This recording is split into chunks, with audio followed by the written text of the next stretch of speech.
you got to dress the content different for YouTube. So you've got the fire content, be on Facebook, solve a problem, be brief, be bright, be fun, be done. Shoot a new intro and outro with a powerful hook for YouTube. You got to just press record. Man, Rock, where are you at right now? What do you do, and what's the situation on the ground in your world?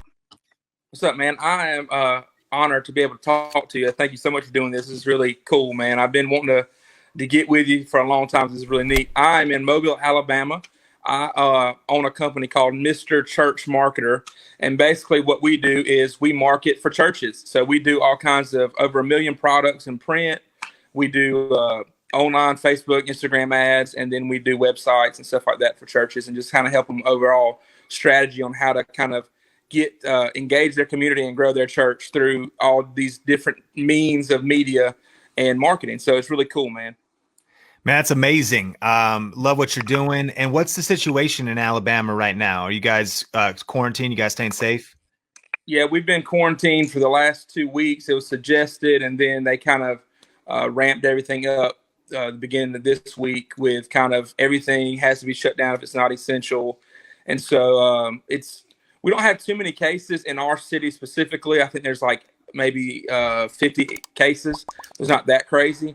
But statewide, it's getting up there. So it's just like everywhere, man. It's nuts. This is a whole like a movie, man. It's crazy. So yeah, man. Well, I'm glad you're safe. It's good to see my boy Brennan Burchard, Grant Cardone on your shelf back there. 10X rule. Yeah. Come on, high performance habits. How can I help today? What's going on? Well, I have been. We launched the business in August of 2018. So we're a relatively small company. But we have just grown just crazy, man, just from the jump. From your background in the church world that they need this kind of stuff for sure. So when we came out and started doing it, it's really been just skyrocketing. So we're doing really good. Before the coronavirus and churches can't meet, it's kind of slowed things down drastically. But before that, we were doing great. And so we're taking this opportunity, since we're not actually doing a lot of business, to really step up our content game. And so what we started doing was every Monday, we're doing a live show on Facebook Live. And so my question for you is, we are going to, we're kind of in my home office here. I've got lights and I'm not on it. I was actually on the road when this started. So I hopped on my phone to get in the lobby, but we're creating like a little office studio kind of set up here so we can start doing YouTube content. So I've got my YouTube channel, trying to get my 100 subscribers up. No videos have been uploaded yet. We've started the live streaming show. We're doing that. We got probably about 6 episodes in. And so my question to you is, I know that the big, from watching you guys, Think Media, the time frame needs to be around 7 to 15 minutes on average is a good watch time for videos on YouTube. And so we've been doing interviews, and then just me kind of just doing like tip videos on how churches can kind of help their church market or specific areas. And so those usually run around 30 minutes to maybe an hour if it's an interview and we've got a guest that goes a little bit longer than that. So my question to you is, should I do the 7 to 15 minute clips, or not clips, but actually videos on YouTube, and then upload those Facebook Live videos that are longer on that YouTube channel as well? Or should I just leave those on Facebook and just do separate YouTube specific content for YouTube? What's your suggestion on that? Couple tips. Great question. So, the question is, and this is what everybody should be thinking, Rock, if you are a content creator, you better be creating content right now. I mean, what else you got to do, right? You're at home. And if you haven't started creating content is it's exploding. I mean, live streaming, videos. And so you do not wait to press record. I love that you guys have started a show. And here's my thought. My thought is that Facebook and YouTube are very different. Facebook is a real relational platform. For example, this is very relational. We're coming up on like 2 hours on this show that we've been doing, or an hour and a half. And this would maybe do okay on YouTube, but it's not as much the format there. I'm able to see Lemez here, Zev, Samuel, shout them out, very relational.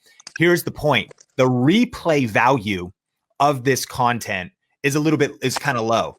The live value is high because we're here, we're live, we're interacting. So there's almost like two different purposes too. When you do a live show on Facebook, I would think about that as building relationships with your community, building relationships with churches that need help, you know, building goodwill, answering people's questions more in depth.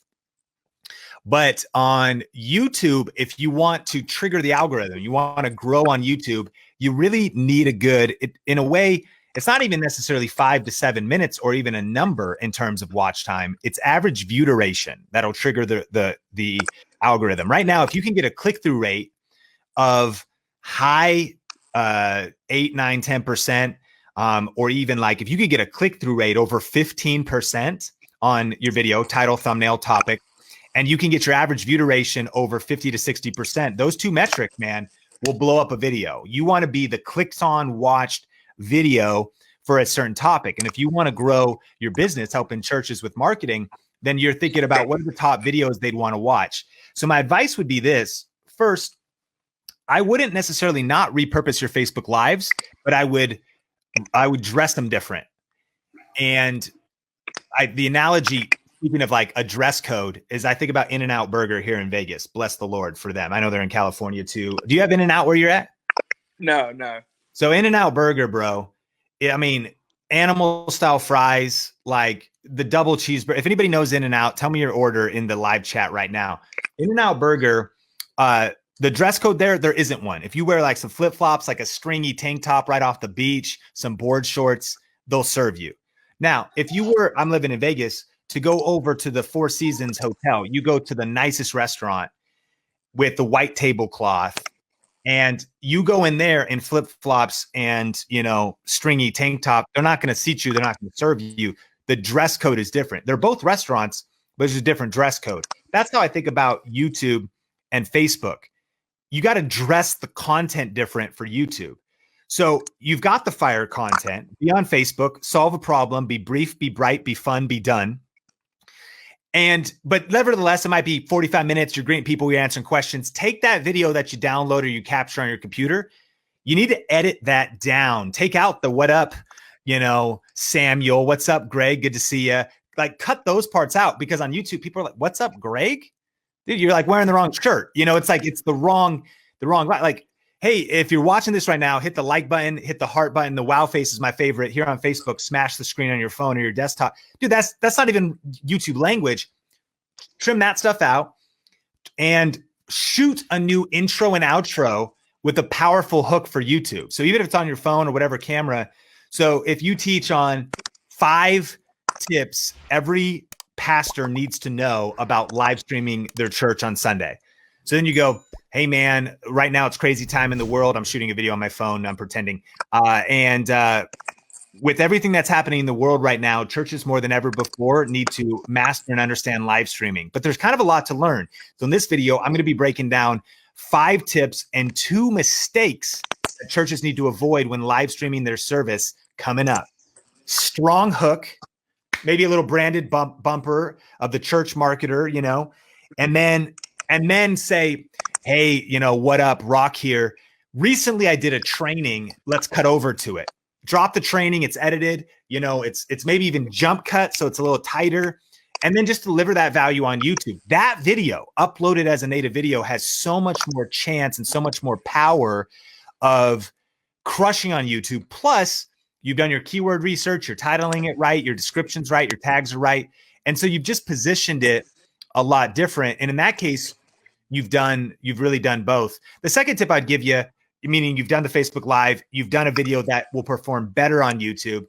And the second tip I'd give you is, again, it's best to actually cook up a dish for the restaurant specifically. So, you know, it'd be one thing if I went to In-N-Out, made an order, took it to the Four Seasons and tried to plate it different. But it's, you know, no matter how much plate and garnish I do, they might be like, yo, this isn't some salmon with caviar and some like glaze over this looks like an In-N-Out burger, even though you put some paprika. And so, you know, when you try to dress the content, as I described, would be better for YouTube, but what's best is to reverse engineer YouTube itself. And remember, you are one breakout video. We say one ranked video away from changing your life and business on YouTube. You become the authoritative ranked video for the topics that matter most to the people specifically you're trying to reach, the questions they're asking. And that can bring in awareness and views and subscribers for weeks, months, and years to come. And so it's worth it to sit down and cook up a video that is purposeful, planned, researched. And then final tip is I do live streams on Think Media. Sometimes they do well. Sometimes they can even live on, but they typically don't. It's typically the edited, somewhat shorter. Yes, maybe it's 5 minutes, maybe it's 12, maybe it's 17, but it's an edited video. Those are the real breakout videos on Think Media. And the live streams there, as you get subscribers and influence and awareness, they can do okay, but you just don't necessarily think of them as having as much replay value. They're more for that same thing. Is that making sense? Yeah, 100%. So I 100% definitely agree with all of that. So my last kind of like sub question to that would be, so does time for, if I would do it, like, let's say we do an interview. We did an interview with Owen Video with somebody we mutually know. Love him. Awesome in the YouTube space. So I did an interview with him. It was about 35 minutes. So I would definitely do, like you said, I've watched you. I've watched how you do live streams. Even when you do like kind of like the webinars, the live like masterclass, you take off, the first few minutes you're talking to the audience, then you go into the content, and then you talk to the audience afterwards with a few Q&A. So I kind of position my live streams the same way so that I can't edit them, like you're saying, edit them, and add the YouTube intro and outro kind of thing to that. So I'm good on that point. I guess kind of the question that I have is, if I do a lot of shorter videos on the channel specifically for YouTube they're just shot for YouTube, and then upload those interviews and position them and package them for YouTube, is that going to hurt my channel overall because I have like a 35-minute and then like on average like a 15-minute video? Or it's not going to hurt your channel. No. What at the end of the day, you want to make sure that you're making a clear promise. You're who and your what, and you do. Yeah. Your who is churches and pastors and church communicators that are trying to and your what, the problems you solve, print material, online, social media websites. So every video you upload to your YouTube channel should just answer those problems, whether it's an interview, whether it's a short video, whether it's an actual tutorial on Planning Center or on Pro Presenter, whether it's tech. There's a lot of things that I think fit into your world that serve your audience. And then you just have to let your audience be selective. It's up to them, man. It's not going to hurt your channel. They might look and be like, oh, 42 minutes. I don't want to watch that. Seems kind of long. Or they might be like, I'm about to go, on a drive today. I want to listen to that whole interview. That looks like an interesting topic. Us as consumers, we're smart. And so, we can see the little time code and see how long it is. But I would absolutely serve them with both, because you're helping your audience on the practical side, but you're helping them on the spiritual side. Like, what's the spiritual? Like, is this even okay? Is it okay to use technology?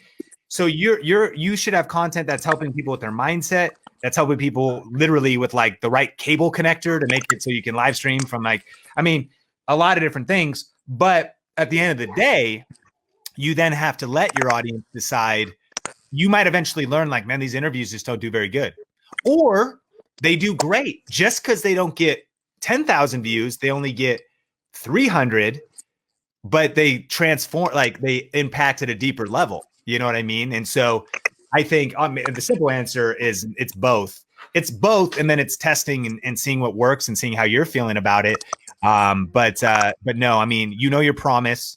Who you serve them in a lot of different ways.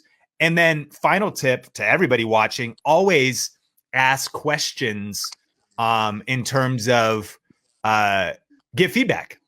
Like if you're building a newsletter or an email list, do surveys.